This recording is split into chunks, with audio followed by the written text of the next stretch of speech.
Okay, I want to talk about Zachariah chapter 12 as pertaining to the remorse of Israel. And of course, my hope is that a lot of Jewish people will watch this and come to a better understanding of who Jesus is. Of course, they don't believe that. The Jews doesn't believe that this is about Christ. I am sure that they believe this is just about the city of Jerusalem. So, but now the reason I say this is about Christ is kind of obvious, because verse 10 talks about they shall look upon me whom they have pierced. And of course the Jews had Christ crucified and by the Romans, and they pierced his side, and out came blood and water.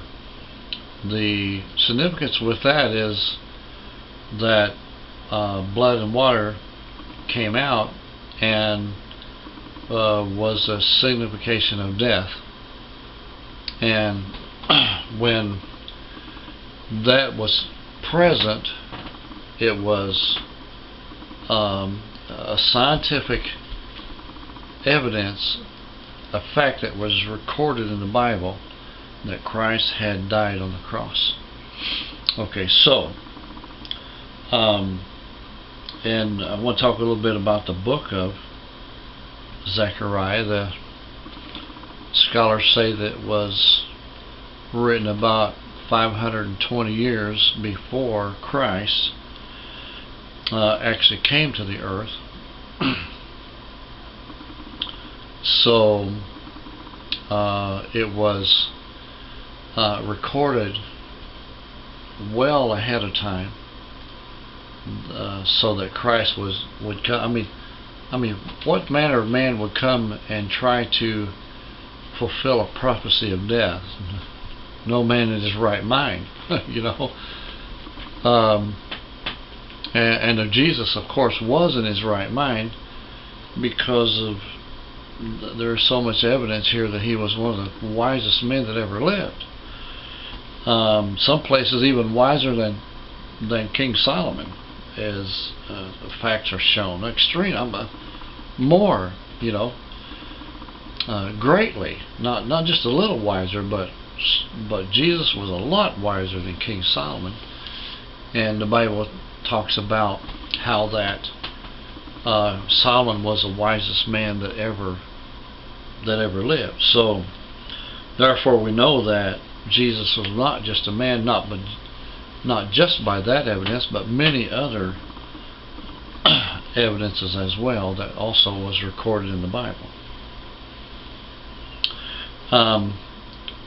Zachariah is recorded as being one of the minor prophets, and we're going to go through this chapter 12 here, start about verse 9, and 3 or 4 verses here is all that we'll go through. And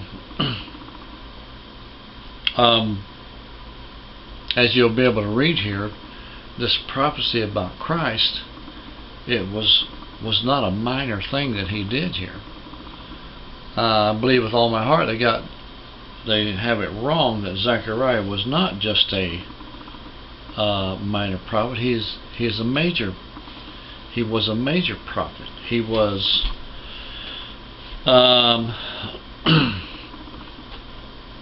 I'm thinking he was in the time of captivity of Israel, or right before, maybe just right before they went into captivity, or somewhere right in that era. Okay, because Jeremiah was a prophet that was right after Zechariah, even though his book is over in the Old Testament before Zechariah. But anyways, okay, now I'm discussing these things in in significant terms because of the importance of the value of what Zachariah did here. In the heading in verse 12 or chapter 12, it says Jerusalem a burdensome stone to enemies. And of course this is a prophecy about the last days. No one, Jewish or Christian or any Bible scholar around the world, would deny that chapter 12 is written about the last days. Now of course there's some that will try to argue that these things have already happened and they wrote them down because they happened, you know, but that's people that don't know much about God and don't know much about the last days, and they're just a nut, so don't pay attention to them. Okay. Excuse me. 12 verse 9, it says, "And it shall come to pass in that day," and this is the reason why I said a nut, because obviously this hasn't happened yet. "It shall come to pass in that day, that I will seek to destroy all nations that come against Jerusalem." This is a part of Ezekiel 38 and 39. The Bible tells us that those nations will be defeated in a 12-hour period. Okay. He says, "And I will pour upon the house of David and upon the inhabitants of Jerusalem the spirit of grace and supplication, and they shall look upon me whom they have pierced, and they shall mourn for him as one mourneth for his only son, and shall be in bitterness for him as one that is in bitterness for his firstborn." Now this is what I'm saying. Sometime during this time coming up of Ezekiel 38-39, and they know that their Messiah has to come before Ezekiel 38 and 39 happens.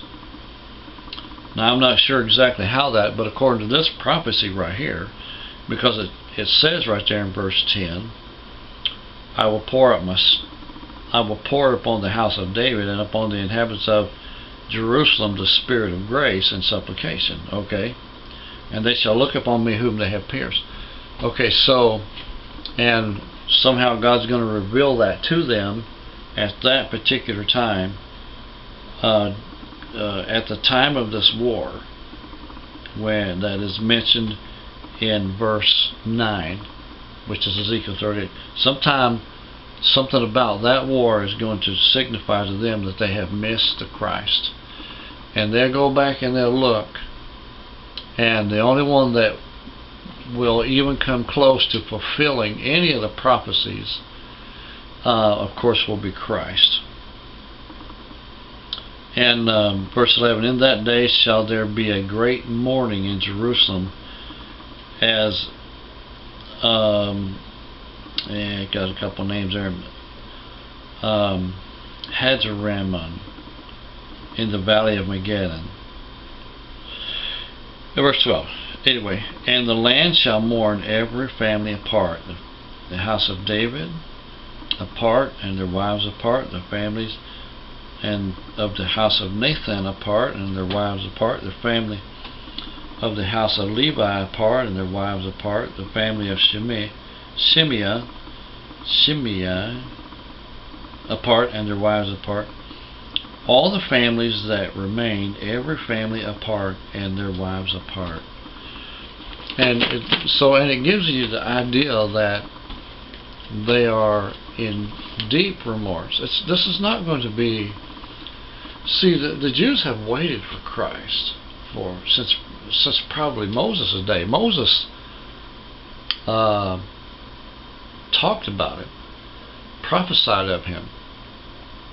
It goes all the way back into Scripture that far, which is about 3,000 years or so if you look it up. I don't know, 2,700 years or something like that. It goes all the way back that far, and for a person to be a Jew is to wait for their deliverer. they celebrate his arrival already, you know. Maybe he will come on that day of celebration, I don't know. But I do know that they are waiting for him. Is precious, precious. And the prophecy here in Zachariah, of course, is that they missed him when he came, and written 500 years before that they did actually miss him. And yeah, I want people to know about. I'm not against the Jews. The Jews are God, the apple of God's eye. Israel will stand forever. I would rather fight alongside Israel in battle for their country than I would my own country, which I love here. And because I think Israel is a more worthy cause. It's chosen by God that made the whole earth. And if He chose that place to be special to Him, then we need to support that.